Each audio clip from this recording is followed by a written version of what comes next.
Hello everyone and welcome to Jerry's Live. I'm your host Mott Tuman, and tonight we're going to be talking about painting hands in watercolor. Before I get too far into things, I do want to mention tonight's class code, which is JL325. If you take that code and type it into the search bar on JerrysArtarama.com, you'll pull up the teacher's cart where we have all of the supplies that I am using tonight listed. So if you're curious about anything that I am using, you will find it there. And I believe our moderators will also link it in the chat for you guys. But welcome to tonight. If you are on TikTok or Instagram, if you're on TikTok or Instagram, you're seeing a very small portion of what our screen is showing right now. So if you would like to see the whole portion, or if you would like to ask any questions, hop on over to either Facebook or YouTube and you'll be able to do both those things. So we're gonna get right into it because I want to try and get a nice finished piece for you guys at the end of this, but I'm gonna be talking about how you can kind of tackle drawing and painting hands. So I'm going to focus a little more on the painting side of things than the drawing, but this is going to be the reference that I'm using tonight. I found it on unsplash.com. If any of you guys are curious about looking for reference images like this, that is where I found it, and I believe our moderators have a link to it that they will put in the chat. So this is the reference that I'm going to be working from tonight, and I'm going to start off by just sketching this out really quickly. So I have a watercolor block actually right here that I'm going to be using, and this watercolor block, the only reason I chose it as opposed to like a single sheet of paper is that it's a bunch of sheets that are stuck together if you're unfamiliar with them. And so watercolor paper, typically before you use it, you have to stretch it to prevent it from warping. But since this paper is glued on all sides and there's like a little tab you can use to peel it off, you don't have to stretch it beforehand. It's essentially stretching itself as you work. So I'm going to grab, I think, an H pencil, which is lighter, but I think still dark enough for you guys to see. And this is just a Cezanne graphite pencil that I'm going to be using for this. So if we go to our overhead here, I'm just going to start sketching this out really quickly. And I'm going to try to talk about some key points to look for when you're drawing hands, because drawing hands can be very intimidating since they are such strange shapes. But I'm going to start out just by looking for whatever part of this hand I feel is the most dynamic. So I think this angle right here is what I'm attracted to the most. Whatever you're drawing, this might be different. You can essentially start anywhere you like, but that angle of the hand, the thumb, is really the most interesting to me. So it's where I'm going to start out with.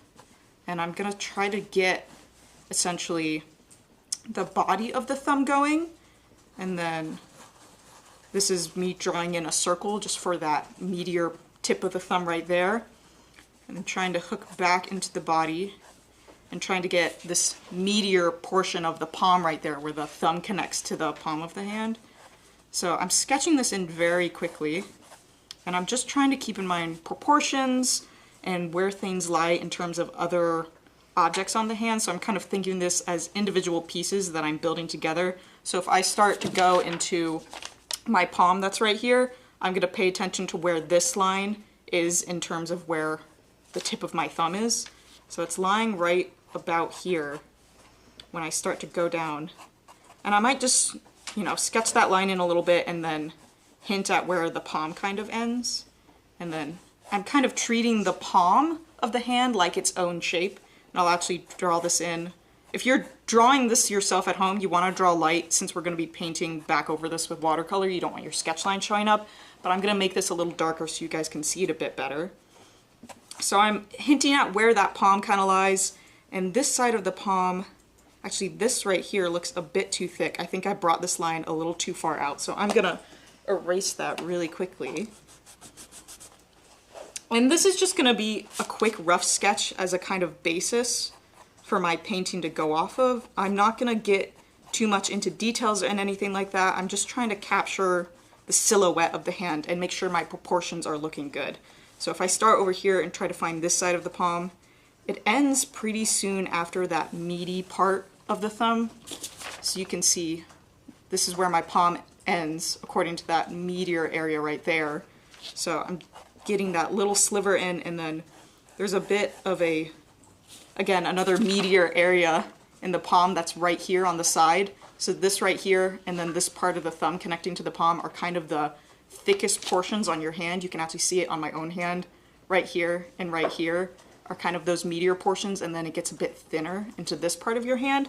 So I'm keeping that in mind when I'm drawing this curve that's happening right there. And then again, there's another little bit of a curve where this fold happens in the middle of the hand. This kind of wrinkling that happens right about here on the hand. There's another bump right there. So I'm trying to get that in, and then I'm gonna come back up and try to get the shape of the wrist a little bit. And I'm paying attention right here to where this line would kind of curve through the thumb and connect with the wrist. I'm making sure that they look like they could connect in my drawing as well. So maybe I'll even bump that out a little bit and curve it up. And then I'm gonna get this side of the wrist, which curves in a little bit. It's kind of, the wrist on this reference image is twisting a little bit, so you kind of get the bones in your wrist twisting as well. So it's not a perfectly cylindrical wrist. It's more like there's a bit of a bump right here and then another bump happening right there. And the really handy thing about this reference image that I found was that there are these wrinkles that are happening right here in the wrist. And if you look at those wrinkles really carefully, they kind of work as contour lines that help describe that form a bit better when you're just starting to draw it. So I highly recommend, if you're working from reference images for this, and if you haven't drawn a lot of hands before, I assume you are, because that would be extremely difficult otherwise, that you kind of look for those wrinkles and see how they're following the form of the hand and how the hand is shaped based on that. You know, try to think of things a little more three-dimensionally. So I'm trying to get a little bit of those contour lines happening in here, and then this one's a little more rounded right there. And then if I get down into the fingers, which are really the trickiest part of drawing a hand, I like to just think of them as tubular shapes. If you're just starting out drawing hands, there's a few things that'll help you draw the fingers, and one of them is just drawing them as one solid shape, just like this, just kind of outlining this shape and drawing them together rather than drawing them splayed apart, which is going to be a lot more difficult for you. But the other thing that I like to do is kind of break them up into their individual, I think phalanges is actually what you call them, these individual notches of the finger. So there's 3 phalanges in each of your fingers. So I'm gonna make sure I'm kind of getting those tubular forms coming down, and I'm gonna pay attention to the proportion of this finger in comparison with the rest of the hand. So if I look at this right here, I believe the tip of the finger to where it intersects with the thumb is about the same as from that point to the top of my wrist. Those are about equidistant, so I'm gonna make sure it is similar on my drawing here when I come down. And actually, if I'm looking at it, I cut off the wrist a lot earlier in this than it goes in my reference image, so I'm keeping that in mind. Like if I was to copy this reference image exactly, the wrist would continue up a bit more, and then from about this point down to the tip of the finger looks a little more proportionate. So if you're doing that, make sure you're capturing those proportions accurately and you're not cutting your wrist off too soon, because I'm not gonna draw the whole hand with this. I'm just gonna draw up until that wrist, since we're just focusing on the hand. So I'm gonna come down and I'm gonna make sure I get this distal phalange, I think it's actually called, which is the very, very tip of your finger. And even though I'm drawing these out as individual proportions, like little tiny cylinders, I still want to make sure that they flow together. You know, they don't look like they're marshmallows stacked on top of each other.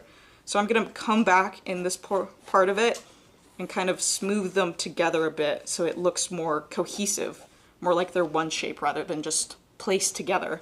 And then coming into these fingers here, I wanted to get a reference image that had a complex pose of the fingers where you have one finger that's just straight sticking out, but then these fingers get a little bit trickier because they're kind of getting smaller as they get farther back in perspective, and then you have your tiny pinky finger back here. So the way I'm going to draw these fingers is basically the same as I did this, and I'm going to draw this finger first and make sure that I get it in proportion with this larger finger right here, and I'm especially going to pay attention to this point where this finger meets up with this other finger.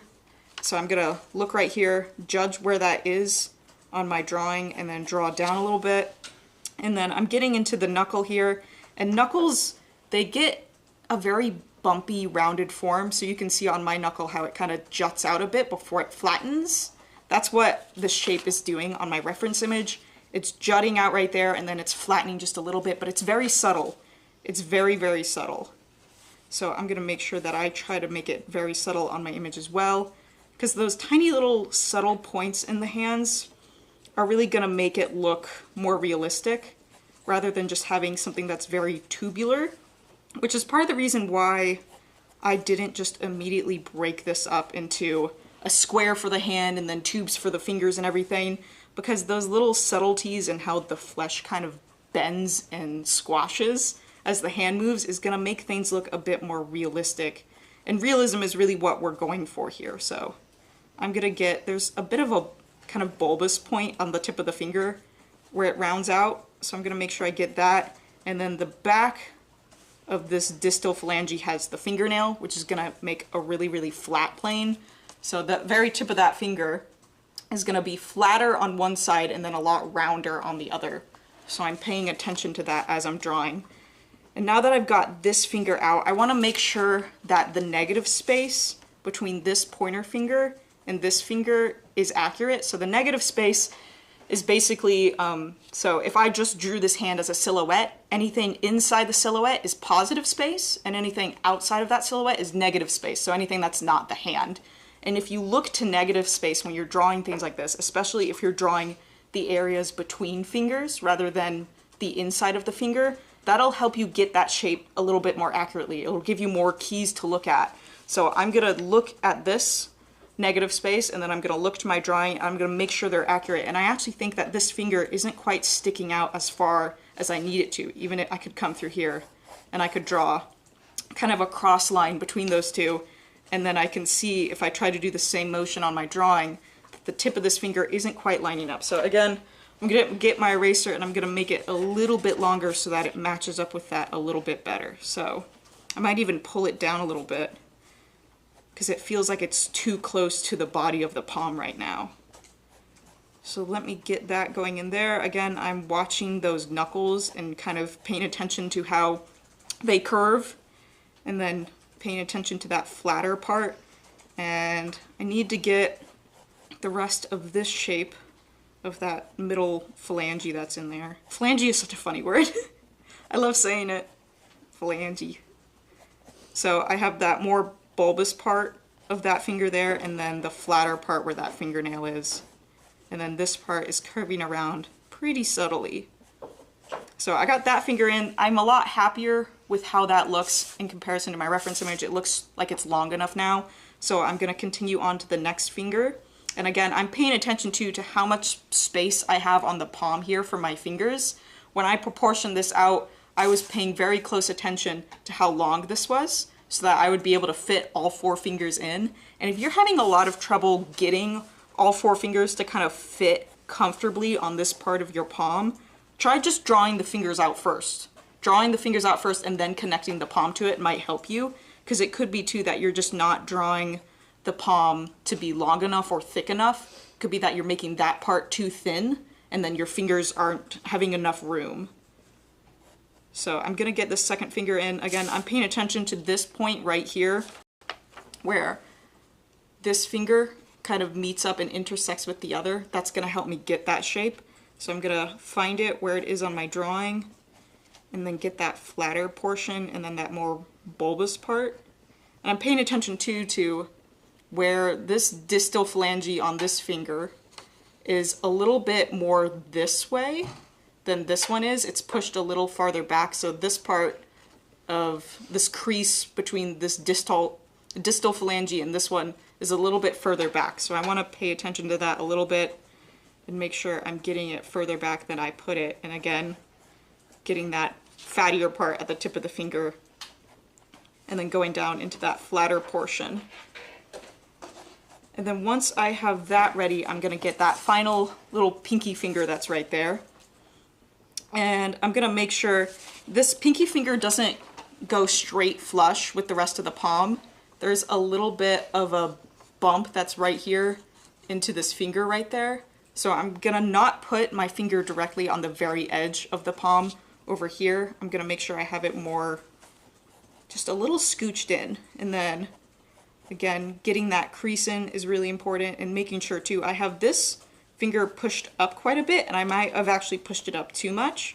So I'm gonna erase that and then I'm gonna make sure that I can see that pinky finger sticking out accordingly. So it looks more like this. And if you're new to drawing realism, or if you haven't done a lot of realism before, when you're working from reference images, or even if you're working from life, something that is extremely helpful to do is looking at whatever you're drawing and then looking to your drawing really, really quickly. Like just switching your eyes between them super fast. Not fast enough where you're gonna get dizzy, but fast enough where it's gonna make it really obvious what the differences are between your drawing and your reference image. And actually I drew that fingernail in a little too dark. Something that I like to do when it comes to fingernails is just hint at them. I don't like to draw them in fully, even if I see a little bit of a cusp of it, because oftentimes I feel like that can cause us to overemphasize the fingernails and they can almost make it look like they're painted. So unless the fingernails in your reference image are actually painted, they're more or less the same color of your skin tone and they have a little bit of shine to them, but they're not super noticeable. So if I'm painting someone who does not have painted nails, then I want to not really draw the fingernails in my own personal artwork, so I make sure I don't overemphasize them. But if I look at this now, I think this is a good start to my rough sketch of this. And I might even go in here and I want to get these kind of folds in where the fingers meet the palm, and then even a little bit of the folds that are happening right here, because that looks very interesting on my reference image. There's a lot of shadows right there. So I want to make sure I hint at that so I know when I go into the painting stage where they're going to be. So I'm just going to draw straight over this kind of sketch line that I put in. I gotta clear my throat, sorry. My throat always gets a little clogged up when I first start talking. Okay, so I'm putting this part right here that I'm drawing right now.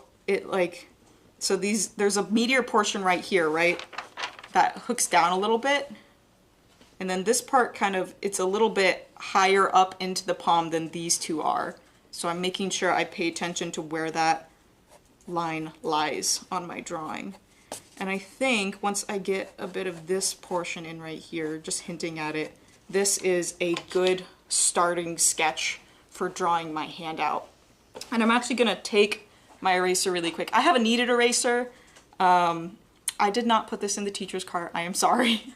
I didn't think I would be using it nearly as much as I am right now. But if you have a sketch like this and you've drawn it in fairly dark, but you want to get it a bit lighter so it doesn't show up as much when you're painting, you can use a kneaded eraser and kind of roll it out like you would if you're making a worm out of Play-Doh, and then roll it on your painting like this, and it's just gonna pick up what's on the surface, and it's gonna make your sketch lighter without completely erasing out any areas. You know, it's gonna erase fairly evenly.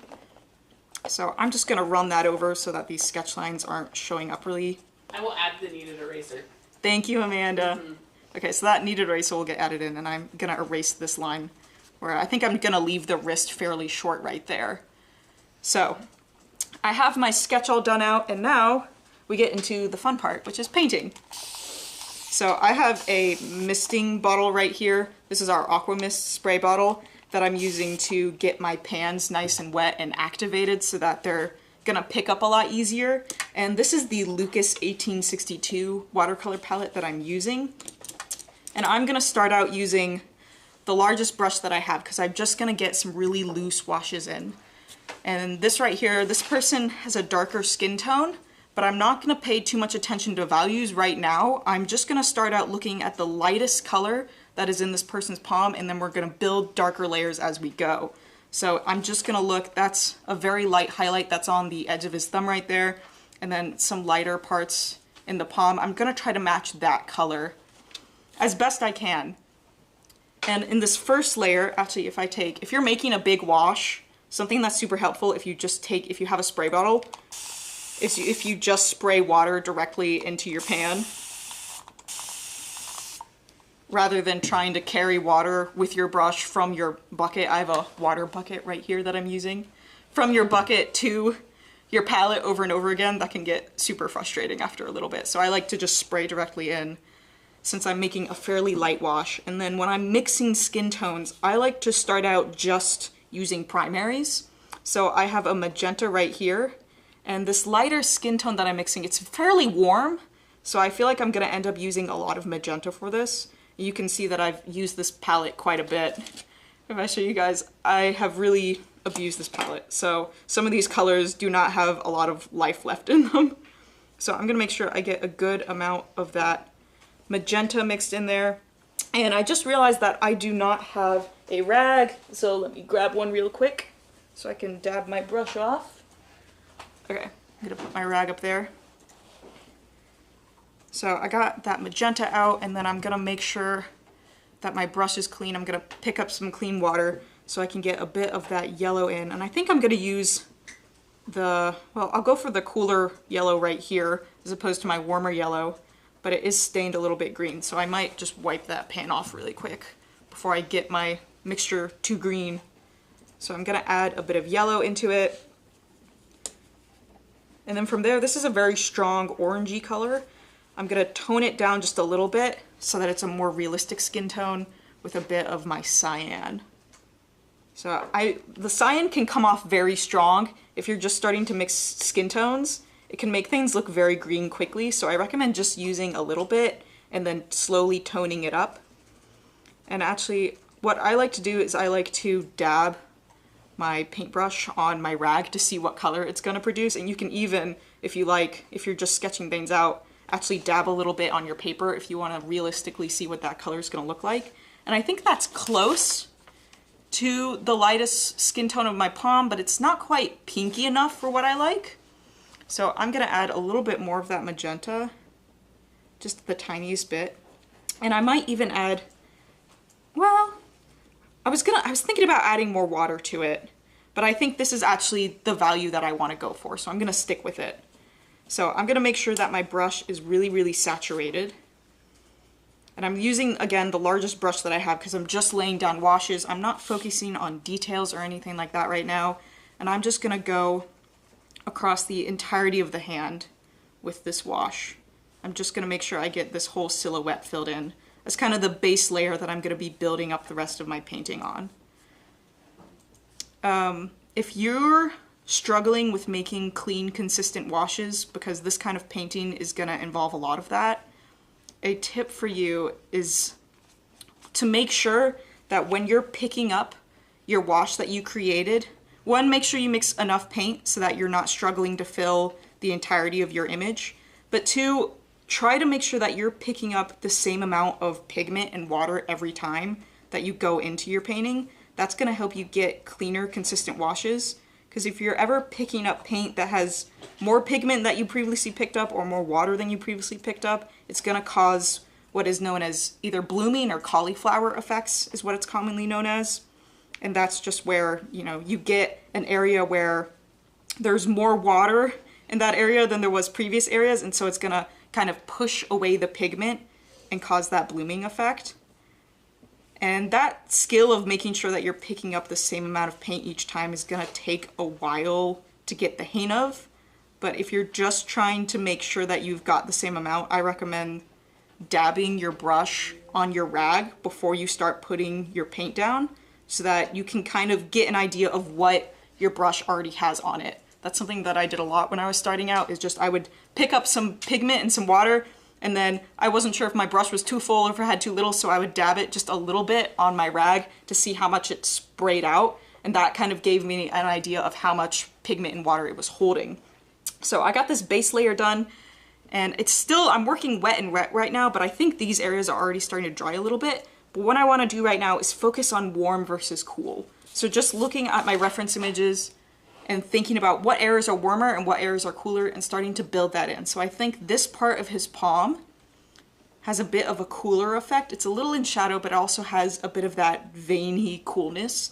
And then these parts of his fingers, especially where they're kind of coming into contact with each other, is a lot warmer. And especially this part of his thumb right here is reflecting a lot of really warm light.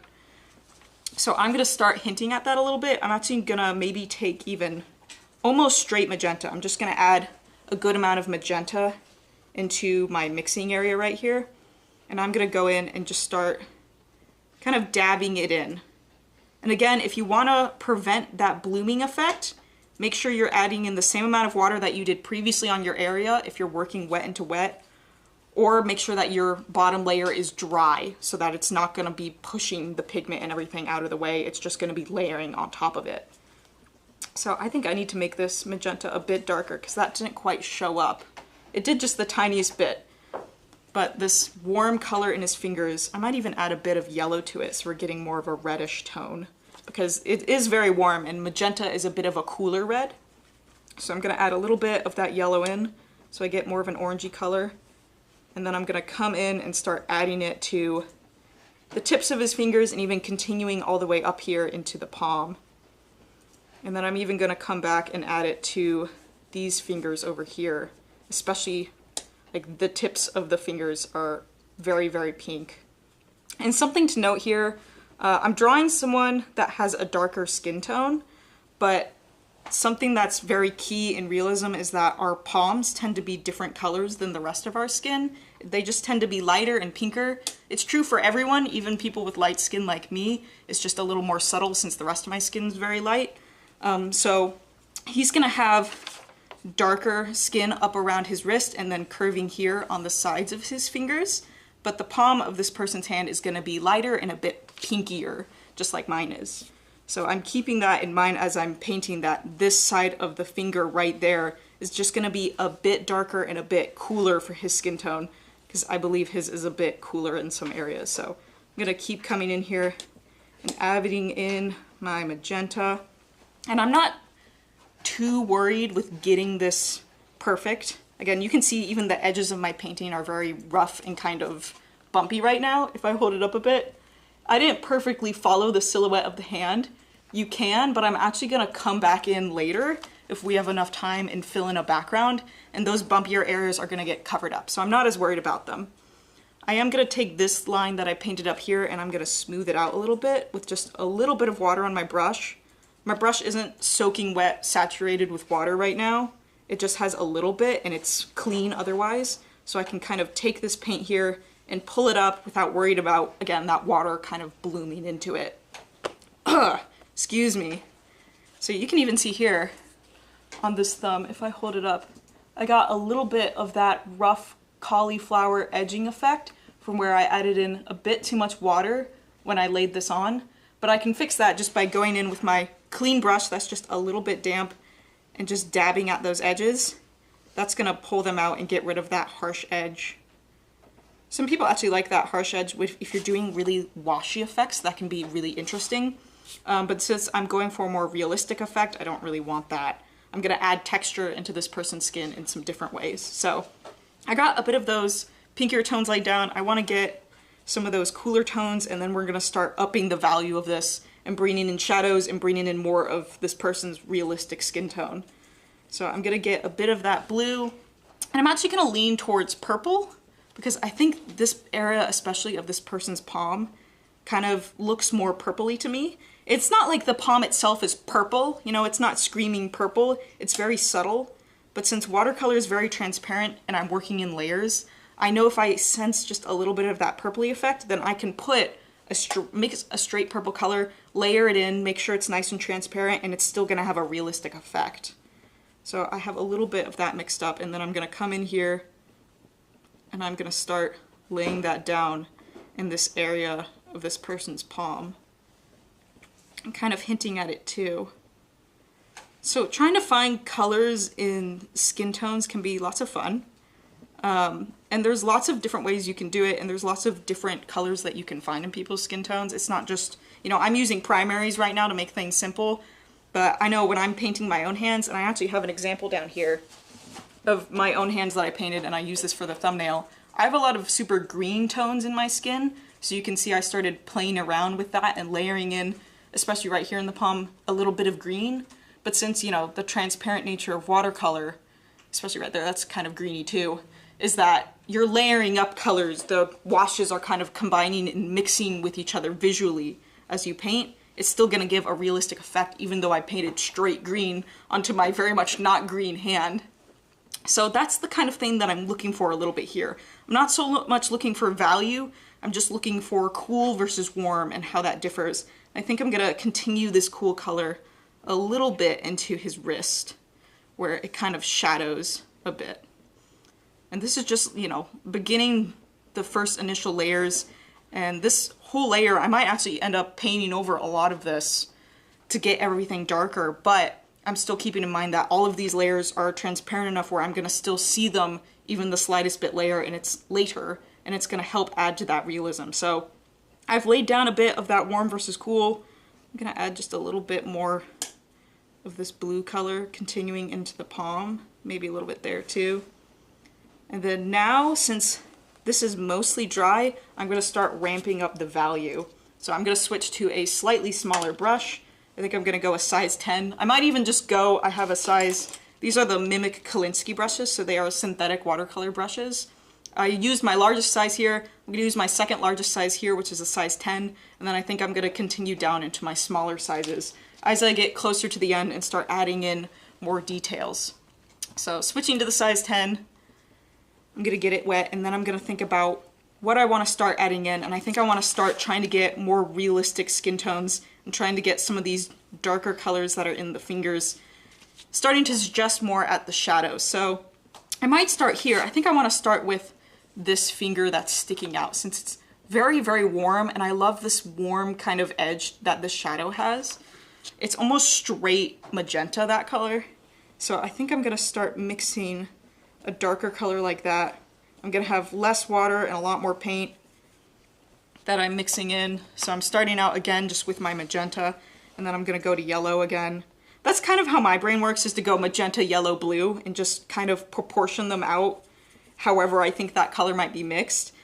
But your brain might work differently. You might proportion them out in different ways, or you might go you might do cyan, yellow, magenta, and then yellow, cyan, magenta, or whichever one you like. It's just how my brain works to kind of do it very mathematically. So mixing in more of that primary yellow so I can get a bit more of an orangey color, but still leaning more towards pink. And then I might actually take this wash as it is and try to get that warmer edge to the shadow and then try to build in that darker part. So I make sure that I'm missing the very edge of this person's finger is highlighted. So I'm making sure that I leave a little bit of an edge where that highlight is. Just hooking it around the very, very tip of that finger and then continuing it down to where that shadow is. Just in kind of maybe just a straight circle, like it looks like he's got a thumbprint of red. And then I'm gonna take, again, a clean wet brush that's only just slightly damp. It doesn't have a whole lot of water. And I'm gonna drag that out a little bit. And as I do that, my brush is picking up a little bit of that paint, so I'm gonna dab it off and then do the same thing again so I can get a very smooth gradient coming out of the finger. And I made sure when I continued that gradient that I was kind of following the curvature of the hand, where there's a bit of a plane right here that's a bit flatter than this side of the thumb. Like this is the front of the thumb and this is the side. And I tried to make sure I was following that front plane of the thumb when I was doing this. And again, I'm gonna do the same thing down here. I'm gonna use up this color a bit more before I get too much into that shadow. And I'm gonna get these stronger, pinkier areas of the finger where I had previously marked them out as warm toned. I'm gonna make sure again that I continue this up because this color really goes up the side of this person's hand and into the palm, a bit like this, and then it stops kind of around there. So that's where the shadows kind of take place and it gets a lot cooler. So I'm gonna make sure I do the same thing as before, where I'm making a soft gradient going in, where I have a damp brush but not a lot of water and no paint, and I'm just smoothing out that gradient a bit, moving things around. And then again, I think I'm gonna do something similar so that I can start suggesting at this rounded form of the finger. I'm gonna smooth out so it's not such a harsh line and it's suggesting that things are curving in space. So I'm gonna get that finger, and I think that's looking pretty good. Again, I'm leaving this little edge right here at the side of the finger for that darker tone on the back of this person's hand. And then I think I want to do something similar, especially for this pinky that's back here. You can see this pinky, maybe it's just me looking at it in space, but it looks a lot redder to me than these two, probably because of the proximity to this finger. I've noticed when you press your fingers together and you see reference images of hands, areas where two fingers are pressed together, you know, you have blood building up there, and you have the reflective light of your skin reflecting on itself, they tend to look a lot redder. So I think that's what's happening in that back pinky there. And also between these fingers, I just got a weird look. I don't know why. I hope we have some fun comments tonight. I know I'm talking a lot and very fast because I want to try to make sure that I get the rest of this hand finished before our half an hour is up. But if you guys have any questions specifically about painting hands or mixing skin tones, please let me know in the chat, even if they're just, I'll accept questions that are just a little bit off topic tonight, just because we're painting and having fun, you know? So I'm making sure I'm getting a bit of that redder color in there. I do see that your water control is out of control. It's really good. Oh, okay. Tips or like, not drills, but like practices that you did that helped you with that? Other than just like doing it? Really doing it is gonna help you the most. I know that's not what you want to hear me say, but doing it is gonna help you the most. And sometimes you don't have to do full paintings to be able to practice. You can just scribble on a piece of paper if you like. But paying very close attention to how water moves and how much water is on your brush is really the bread and butter of what you're doing. So in terms of water control, I find a lot of people when they're first starting out doing watercolors, they can be very timid about using too much water. They tend to use too little, and obviously this varies between different people. This is just a pattern that I have noticed. And on that same note, a lot of people tend to use not enough paint. So I would say if you really want to practice getting the right amounts of pigments and water, just get a piece of paper and go crazy. Add as much water to it as possible, add as much paint to it as possible. Really see how dark your values can go. I find a lot of the time people are a lot more timid about going dark and having really dark values with watercolor in the way that people can with acrylic and oil. And I've even talked to people before who think that watercolor cannot get as dark in value as oil and acrylic, which I disagree with. I think it can. You just really have to add quite a bit of paint to it, more than you expect, and sometimes add more water than you expect. But really, if you want to make these really super smooth, clean gradients, your brush is almost dry. It's not quite dry, it's just a little bit damp, and you're just carefully moving that pigment and then dabbing the pigment that you picked up off, and then moving it again with that clean brush to get those smooth gradients. We have another question? Yeah, Derek on YouTube was wondering if you ever paint a green underpainting for portraits. I have not before. I did play with that a little bit when I was painting my hands. But since I am a watercolorist, underpaintings tend to be less common when you're doing watercolor than when you're doing things like acrylic and oils, mainly because of, you know, it's transparent, so any color that you paint underneath it is going to be picked up. So unless I was painting something that had a really stark green light to it, I wouldn't necessarily paint a green underpainting for it, but I would suggest add green tones underneath the skin like I was doing for this, you know? I had a green that was layered all underneath the side of this palm. I had greens that I layered underneath these area of the palm that I then layered again with a more brownish, more realistic mix, right? And so I was layering up those colors very purposefully so that I could get a more realistic skin tone in the end. You're essentially mixing on paper layer by layer. Each layer you add is another mix adding into the final color. I think that's an easier way to think about it than just like you're mixing a color and then you're putting it down and that's the finalized color. More like it is in acrylic and oil, unless you're doing glazes. All acrylic is, I mean, all watercolor is just glazes, essentially. You're just doing glaze after glaze after glaze. And so you really have to think about it as visual mixing. You have to think about what colors you see this as, and then how you can break that down into individual colors. Like, I could break this down even more than I am right now. If I wanted to get this red color in, I could do magenta, and then I could layer it with a yellow, rather than mixing a red and then adding the red directly. I'm just trying to, like, that would be a very tedious way to do watercolors.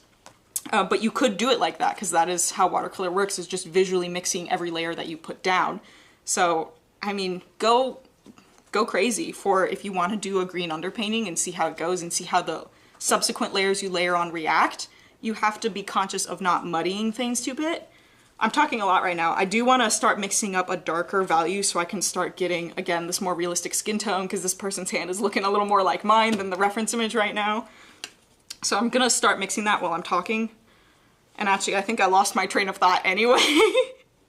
But I hope that answered your question. If it didn't, I'll come back in the chat and I'll make sure that whatever I said clearly answered it tomorrow morning, because I will be coming back into the chat. But what I'm doing right now is that I'm starting to mix a bit of that darker skin tone, and I'm gonna make it mix a kind of brown. And the way I like to do this is I like to add either this burnt umber or this burnt sienna that's in this mix. And then, actually this might even be an English red. I think it's a burnt sienna. Wait, let me look at my sheet really quick. It is an English red, it is not a burnt sienna. So English red is super, super opaque. Keep that in mind. Even in watercolors, it is an extremely opaque color. But if I have a warmer brown like this, I can start to tone it down a bit with a blue. So I'm using my cyan just to start toning it down. And that's gonna give me a very nice, dark, realistic brown color that I think will be nice for this person's skin tone. There's so many different ways to mix browns, but this is just one of my favorite ways of doing it, is finding a warm brown and then mixing it with a cool blue. So I'm getting that color in. I think I need a bit more of this English red, because I know I'm mixing it around right now. You might not be able to see it too well on camera because of all the glare, but I knew there was too much water in here to get as dark a value as I wanted. So going in and adding a bit more of that cyan. And my paints are nice and wet right now, so I'm picking up a lot of paint. Okay, it's a little more gray than I'd want again. The thing about mixing warm browns with cool blues is that you tend to get a very grayed out color if you go too far. So I'm trying to make sure I don't do that, since this person's skin color is very much not gray. But I'm gonna start right here and I'm gonna start getting this edge of the palm, and there's a bit of light that's reflected on this side of the palm, so there's a bit of a highlighted area right here. So I'm gonna start down here with my color and start bringing it up into his finger, kind of hooking the edge around it and getting that knuckle in there. And then once I reach that point where the highlight is, I'm gonna do the same thing I did before, which is I have a brush that's damp but no paint on it. And I'm just gonna drag that color up. And even if it gets too dark, I can use that same brush to kind of pull some of it up. And then I'm gonna dip back into my paint here, and I'm gonna continue this darker wash on the other side of that highlighted area. And I'm gonna continue that up into this kind of nook where the palm meets the thumb. So I got a bit of that highlight there. And I'm gonna make sure too that this is a smooth transition between very little water where the highlight is into a lot more water where that darker shadow is. So again, I'm taking what is essentially a dry brush and kind of slowly picking up a little bit of the water and paint that's between the highlight and the heavier area of waters, just so that I know it's like I have a gradient from light to dark, and I also have a gradient from very little water to a lot of water, if I want to make sure that that paint stays consistent. So I have that going, and I think I'm gonna make this area down here a bit darker as well. So I'm gonna start back here towards the tip of the finger. So again, I'm making sure my gradient's consistent. I'm not just adding this directly into the middle where it's gonna bloom out into areas of lesser water where that highlight is. And then I'm gonna take, again, a brush that's practically dry, and I'm gonna smooth the edge of this out a little bit so that I'm getting a bit more of that curvature of the finger. Okay, I think we're starting to get into that. I wanna get the tip of this finger too. There's a bit of a reflected highlight that's happening right here, which is why I didn't continue this line all the way down. But the shadow, there's still shadow on this side of the finger, so I'm gonna make sure that I get that in really quickly. And in this stage too, I don't quite want to switch to a smaller brush right now, but I do think it would be a perfectly reasonable time to, since I'm getting into these smaller details on the tips of the fingers. But again, I don't want to get too bogged down in details yet. We still have time yet for that, but I am gonna work a little bit faster here to try and get all these shadows in. So I'm gonna try and get this crisp line that's between this not middle finger, this ring finger, I think, whichever one it is, and the pointer finger that's right here. And then I'm gonna continue this down into the rest of the finger and get that edge that's on this one and the shadow that it's kind of casting. And then I'm gonna do the same thing that I did before, which is smooth out that gradient so it's not as, it's more natural looking. It's capturing that rounded form of the finger a bit more. And I might even take a bit of this wash and drag it up into these little like folds where the fingers fold in on themselves. You know, there's a bit of these darker creases right here. And that's what you'll see too on people who have more melanin in their skin. The creases in their fingers will be more pronounced because that melanin will kind of collect there. And it does the same thing on my hand too, but a lot more subtly, not nearly as noticeable. But that kind of creasing can be super helpful when you're first starting out drawing hands, because if you can see it really well, like I mentioned earlier, it kind of works as contour lines. So you can be able to tell how your hand's moving in space a bit better, because those dark wrinkles are kind of telling you how your finger's curving in space, and they can be great for references.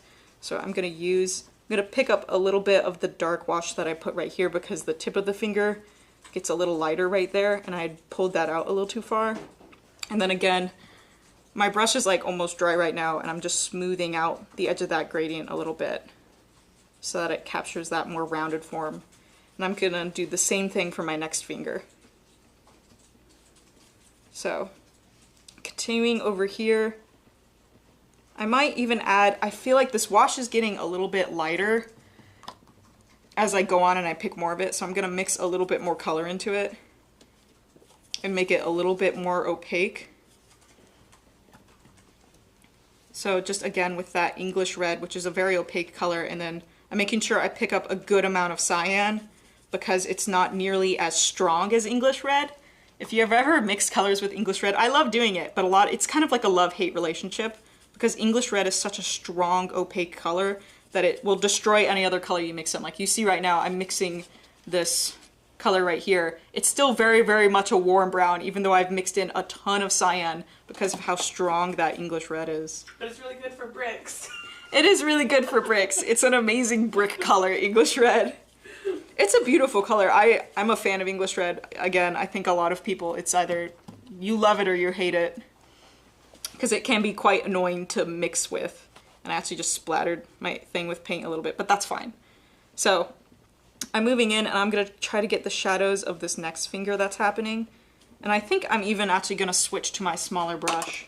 My next smallest size is a size 6.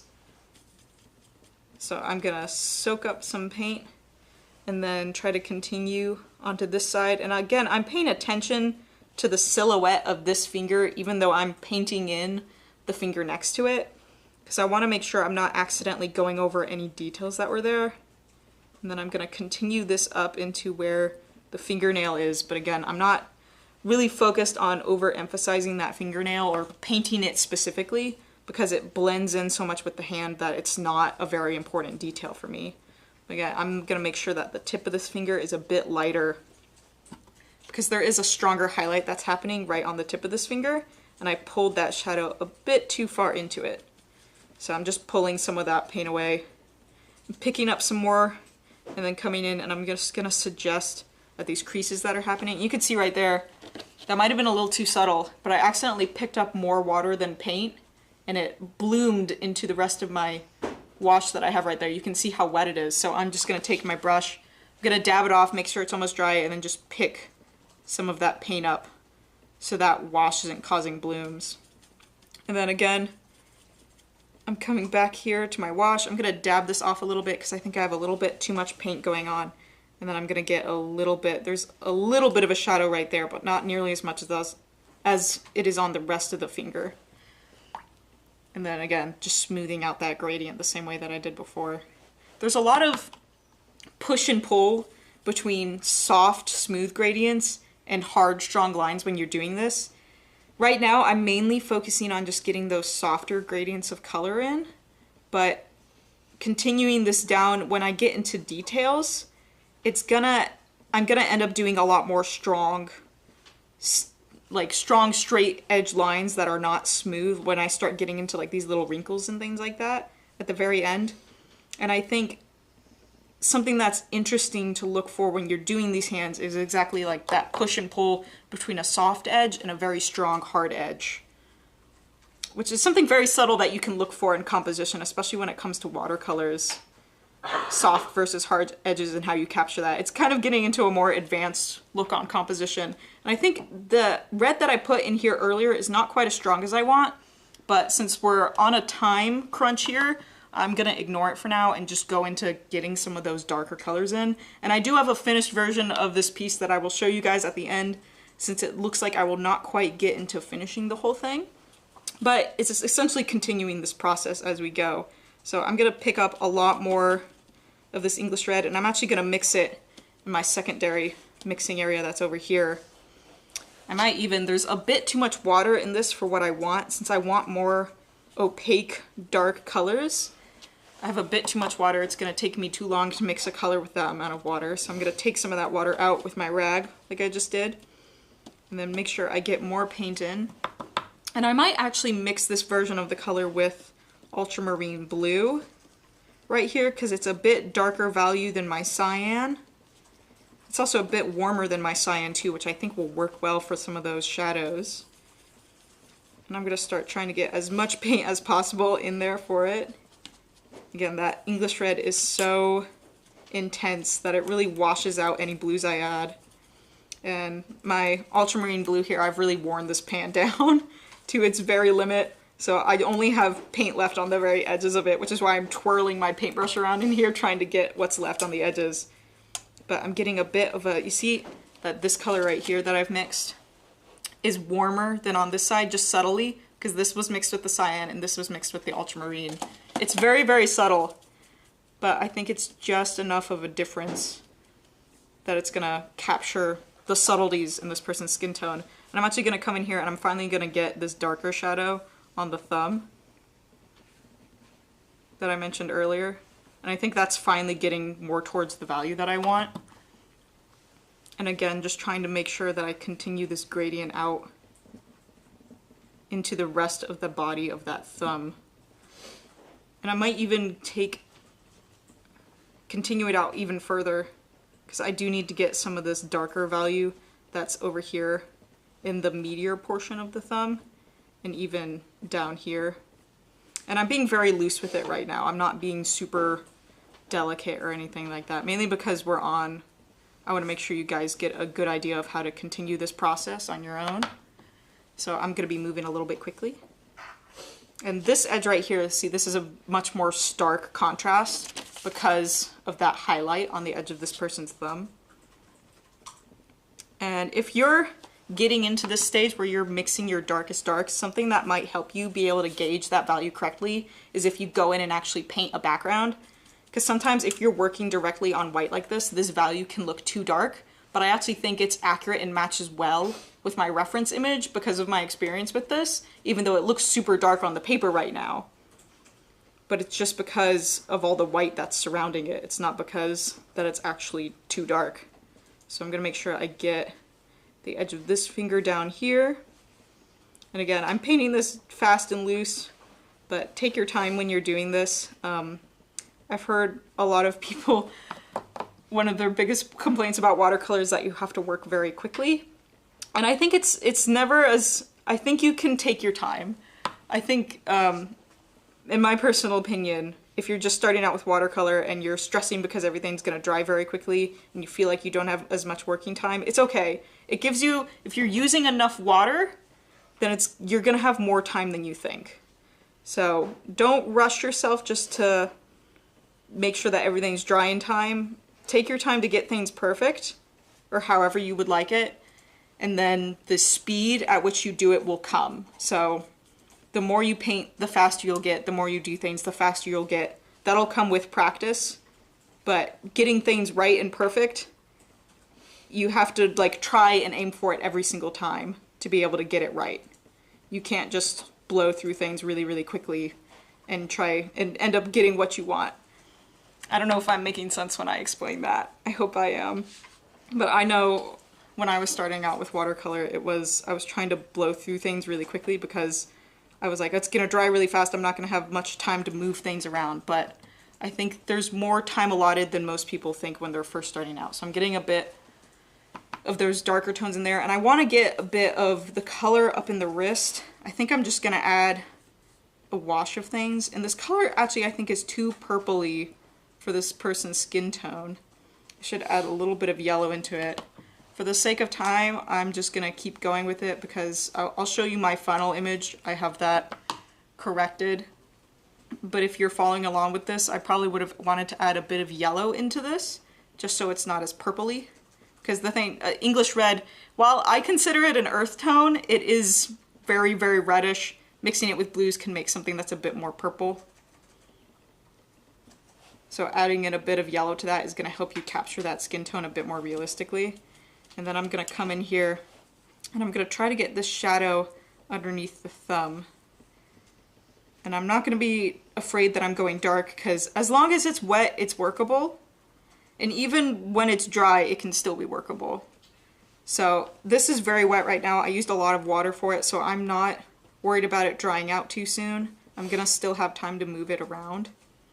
So I'm going to come up here and try to start getting some of these creases and folds that are in the palm. And I'm going to use my water to try and smooth those out. And if I'd had a bit more time here, I probably would have added even more of that darker value warm tone into his palm that's around here and into the edges of his hand. But I want to show you guys how to get into these darker values. So I'm kind of skipping that step, so this area is going to look a bit lighter than it should be, just to keep that in mind. And then this corner right here, where the thumb kind of reaches the edge of the hand, I think it has almost a bit of blue light from this water reflecting onto it, so I might even just take some straight cyan and work in there wet and wet and hint a little bit of that blue so I get just the slightest hint of that reflected light from the water on the side there. And I even see a little bit of it kind of creasing into the side of this palm. Not. Yes. Are there mediums that extend the dry time for watercolors? No, there really aren't. There aren't a lot of mediums that you can... There are some mediums you can mix into watercolor. There aren't as many as acrylic or oil, mainly because the more things you add into paint, the more it can affect things like transparency, which is something that is extremely important in watercolors. So there isn't really anything out there that's going to help you in terms of drying time. If you're struggling with things drying too quickly, use more water. Use more water and paint larger. If you're painting really, really small areas, I know it is a little counterintuitive if you're painting super, super small areas that you wouldn't, that would make things drying out quickly harder. But I'm saying paint larger because when you first starting out using water, it can be very, very difficult to control, and it's helpful to have lots of places to move it to if you need to. So that's why I'm saying paint larger, and then use more water because it's going to give you more drying time. And I feel like I even have a tendency a lot of the time to paint too light with not enough water when I'm doing watercolor painting, but it's okay to kind of push yourself in terms of the amount of water that you add and really see where the limit is and how it's going to affect your paints, because as long as you're using good quality paper, it'll be able to handle it. Okay, I'm getting a bit of these warmer tones back in because it was missing too much. So I'm really using straight magenta right now to add these in, so it's going to look fairly colorful, but I think it's still going to capture a bit of that realism. So I'm just going straight in here and adding them in. We're coming close to the edge of our time. I want to show you guys quickly, this is going to be a very mishmash hand right now, since we just have the basic form painted in, but I wanted to show you guys how to do finer details before I go. So I'm going to pick up my smallest brush here, which is a size 2, and I'm going to pick up my darkest color. I'm actually going to come back to this cyan mix just because it's a bit more potent than my other color right now, and a bit darker, so it'll be the easiest for me to show you this. But when you're doing fine details in watercolor, you really just want to make sure that your brush, if it's overloaded with water, then the details are going to bloom, or more likely to bloom.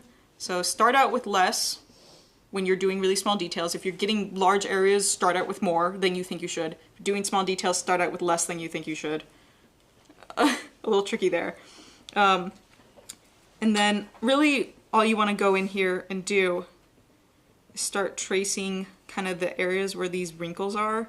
that are starting to form the contours of the hands, the area where these creases are. So I'm gonna begin to draw out these more rounded lines. This looks really funky since the whole entire thing isn't quite rendered and colored in yet. It looks a bit funky right now. This person's hand looks a bit bruised because I wasn't able to get to all those colors. But I'm working very carefully, and if I feel like I have too much water on my brush, I'm not panicking and trying to like scrub things quickly to get it out. I'm continuing my line up, and then I'm going in later to pick some of that pigment back up out of it and to lighten it a little bit. And when you're drawing these small details in the hand, I find they can look too, I guess, clean a lot of the time. These little wrinkles, they're messy and they're scribbly, so I'd say it's okay to come in and kind of smear them a little bit to try and get a little bit more of that realistic effect. So I'm going to try and get a little bit of this line right here, even though this area right here is very underdeveloped in my painting. I'm going to try and get a bit of the crease that's happening right there, and I'm just going to move quickly. I'm drawing the entire line out. A lot of people have a tendency to scrub. Scrubbing is something you want to very carefully avoid when you're doing watercolor because it can give you really inconsistent washes. So when you're drawing these lines, try to do it in one smooth motion. Don't try to like very carefully pick through this because it can give you a bit of a less smooth look. It can make things start to look really patchy very quickly. Yes, we have a question. Not so much a question, but Kenneth on YouTube mentioned that this is a great portrait of Thing. A portrait of Thing?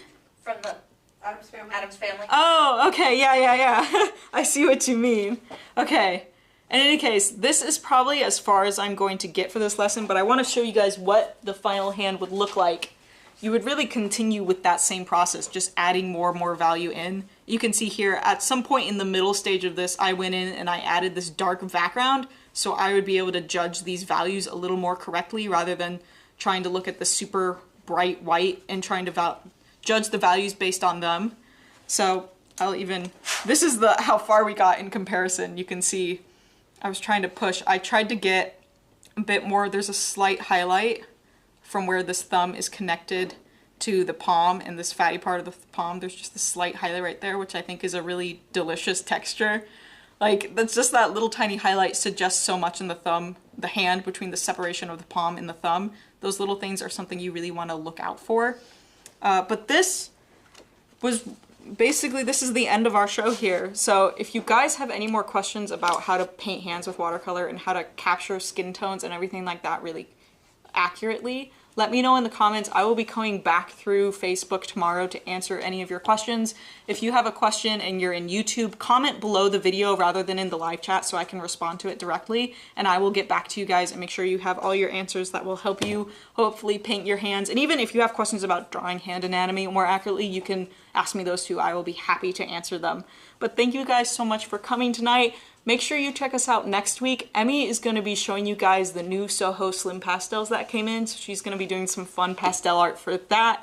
So make sure you come and check us out, and thank you guys so much for coming tonight. Bye!